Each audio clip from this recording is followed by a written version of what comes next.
السلام عليكم. بخصوص الحفلة اللي صارت قبل يومين ثلاثة، أنا قاعد هسه مع عم أبو صلاح.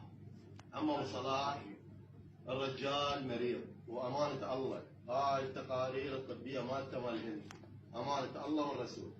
الرجال عنده فتحة بالدماغ، رجال مريض سرطان، وعنده هواي تقارير، والله يشهد لا متقصد هذا الشيء، ولا متقصد بأن يذل العشيرة ولا يذل المحافظة بالكامل.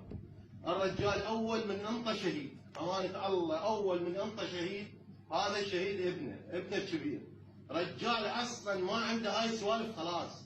كل ما هناك صارت هي قضية للمزاح، ما صار سبحان الله أصلا هي ما صاير هذا الشيء أبد ما صار. يعني لا ندري اكو حفلة ولا ندري اكو مثلا تجي هاي راقصات، صارت سبحان الله. ورجال ما له بهاي السوالف خلاص، أمانة الله والرسول. رجال فقير من أهل الله، إنسان طيب خير، العالم كلها تحلفه براسه. كل ما هناك صارت زفة شيطانية، صارت للمزاح، صار يعني شغلة شلونها مسواها بالعناد وهي ابنه قال له بابا اقعد وما شنو، صارت شغلة مزاح كل ما هناك.